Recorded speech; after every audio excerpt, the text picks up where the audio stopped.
I don't know. It's a mystery. All right, keep chiming in. We have been telling you about this. Our camera guy, Dave Grasshoff, he's got a great dog, Shasta, but she's been getting her paws dirty.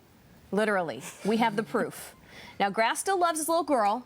She's a shelter dog, but that was a nice flower pot at one point. That was a nice shoe at one point.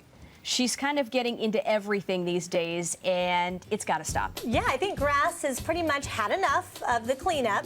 Kristen Marshall joining us live with the dog from Roseville with more on this training. Yes, doggy boot camp. And you know what's kind of sad about the situation? This happens all too many times when folks rescue dogs from shelters like Shasta. She was rescued about a year ago by Dave Grasshoff. He's the cameraman behind the camera right now. And he was doing a story, fell in love with her at the Front Street Animal Shelter and said, hey, I got to have her. But Dave, I'm going to bring you in. I'm going to walk in front of you real quick and say, so what did you know about her history?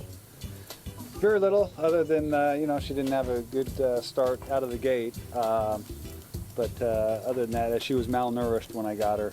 And then, so Chris, I'm going to bring you in, Kristen Minnie with the local bark. So you said, unfortunately, this is textbook. You bring a dog home that's been a rescue, maybe had some abuse. We don't know exactly, but that's the problem. We don't give them boundaries. We say, oh, they were hurt, they were abused. We can't take care of them. Yeah, it's so difficult because we want everything in our soul is telling us just to love these dogs who haven't necessarily had a good start, but they need something different. They need somebody who's going to take control, show them the way that they can have faith and confidence in when they go out in public.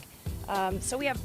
Okay, so I'm sorry. All right, so let's take a look at her stance right now. Tails between the legs. She's been shaking since she came out here. Males especially are a trigger for her and other dogs. Grass, real quick, so when you go out for a walk or you go to the park, what's her reaction? She's just unpredictable, really, more than anything. I just don't know if she's going to go after somebody. It's she's just unsure. She's scared, is what she is. She's not vicious by any means. She gets scared. And Chris, you would agree that's what it's looking like right now. That's classic, and you can see it in her body language. She wants nothing to do with meeting new people, meeting new dogs, and she's a year old. She should want to meet everybody. Yeah. She should want to play. She should see other dogs and get excited. So set up the scenario here for us. So what are we going to do? We're going to show the audience what happens when a stranger walks towards her. So Mark, my husband, has volunteered. Come on over. Brave man. Brave man. Just as a doll. And the dog. So you can see she's curious, she's interested, but she's scared.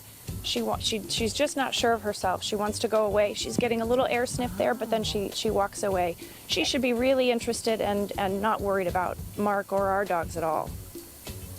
And so you were saying, you know, a dog her age especially should be out there sniffing, smelling, right? And she has got her eye on Dad and the house right now. Yep, she just wants to go back to the comforts of her home. And that's what we saw during the evaluation when she came to the local bark. He actually had to carry her through the door. She wouldn't walk through the front door. So. All right, so today is the start of boot camp for Shasta. So what is it going to look like for her when she enters your facility? Well, today, you know, we're going to let her decompress for a couple days and just get to know us. We can't push this kind of a dog too quickly, and that's why boot camp is such a long process. She may be with us 4 to 5 weeks. So the next couple of days is just going to be her getting to know the facility, getting to know the people, and understand and have faith that we're not out to hurt her. We're going to help her. Yeah.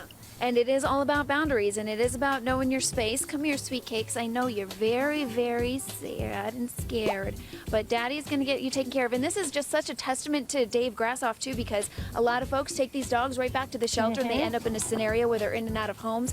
But he's willing to do the work, and hopefully we'll see a new doggy in about 4 or 5 weeks here, right? Absolutely, and I have to mention we have outlined the 5 most common mistakes people make. Go to our website, localbark.com, and you can read all about it. All right, sounds good. Shasta, you ready? High five? Okay, we'll work on that.